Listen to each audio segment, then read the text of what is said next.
Bienvenue à tous. Aujourd'hui, on plonge dans une analyse géopolitique absolument fascinante, celle du professeur Jeong Suk-in. On va décortiquer ensemble comment une seule décision, prise à un endroit bien précis du globe, pourrait enclencher un effet domino et mettre à genoux toute l'économie occidentale.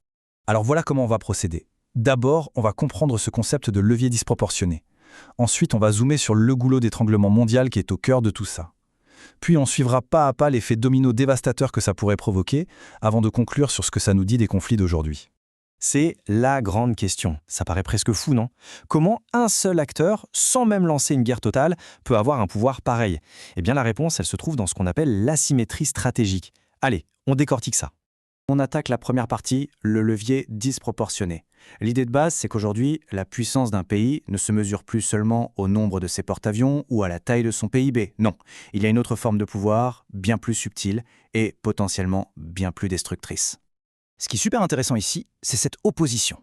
D'un côté, on a la puissance classique, traditionnelle, les armées, l'économie, et de l'autre, quelque chose de différent. Le simple contrôle d'un point de passage géographique qui est absolument vital. L'analyse du professeur Xuechin, c'est que ce deuxième type de pouvoir peut carrément neutraliser le premier. Et voilà le résumé du concept.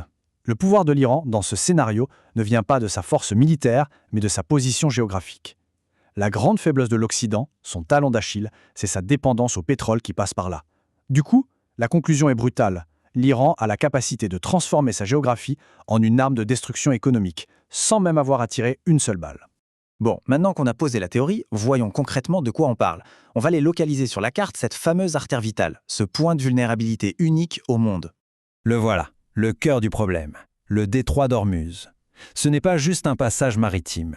C'est l'autoroute quasi obligatoire pour une énorme partie de l'énergie qui fait tourner notre économie mondiale. Imaginez, on ferme cette autoroute et c'est tout le trafic planétaire qui pile net. Et ce qui rend cet endroit si critique, c'est la combinaison de deux facteurs. D'abord, la géographie pure et simple. L'Iran contrôle toute la rive nord de ce passage très étroit. Et ensuite, un problème logistique majeur. Il n'y a pas de plan B. Aucune autre route ne peut absorber un tel volume de pétrole, en tout cas pas du jour au lendemain. C'est un véritable piège stratégique. Maintenant que le décor est planté, on entre dans le vif du sujet. L'analyse nous projette dans le scénario du pire. Concrètement, qu'est-ce qui se passe si cette artère est coupée? On va suivre ensemble la réaction en chaîne, l'onde de choc, et elle est immédiate. Le processus est foudroyant. Ça commence par une action simple, le blocus du détroit. Conséquence numéro 1, immédiate, un choc énergétique. Les prix du pétrole et du gaz explosent, littéralement. Ça déclenche instantanément un choc financier, panique sur les marchés boursiers. Et enfin, le choc devient systémique, c'est le pilier de l'économie mondiale, le système du pétrodollar, qui est touché en plein cœur. Et attention, ça ne s'arrête évidemment pas au marché financier. Très vite, l'onde de choc se propage à l'économie réelle et se transforme en une paralysie qui touche absolument toutes les couches de la société. Ce tableau, il est sans doute le plus parlant de toute l'analyse. Il décompose la crise en 4 dimensions. D'abord, l'économie. Inflation galopante, des industries à l'arrêt.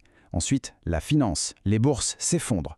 Puis la politique. Imaginez les troubles sociaux, la pression sur les gouvernements.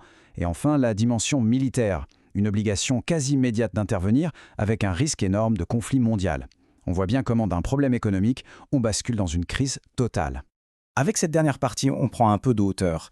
Parce qu'au-delà de ce scénario précis, qu'est-ce que tout ça nous apprend sur la nature de la guerre aujourd'hui? Eh bien, ça nous force à repenser complètement ce qu'est un conflit. Cette citation du professeur Jeong Suk-in, elle résume tout. La stratégie, ce n'est plus de détruire une armée, c'est d'attaquer la dépendance de l'adversaire. L'objectif, ce n'est pas la destruction physique, c'est de disloquer le système en exploitant une vulnérabilité que l'autre ne peut pas réparer en urgence. Voilà, donc les nouvelles règles du jeu en quelque sorte. Premièrement, la guerre militaire classique devient presque inutile dans ce genre de scénario. L'arme la plus puissante, c'est la géographie elle-même. Il suffit de l'exploiter pour enclencher un effet domino. La vraie cible, ce n'est plus l'armée, ce sont les dépendances qui font tenir le système de l'adversaire. Pour résumer, toute cette analyse repose sur 3 idées fortes. D'abord, l'illusion de la puissance, la force militaire traditionnelle ne pèse pas lourd face à un tel levier géopolitique. Deuxièmement, la dépendance est devenue une arme, notre besoin de pétrole peut être retourné contre nous.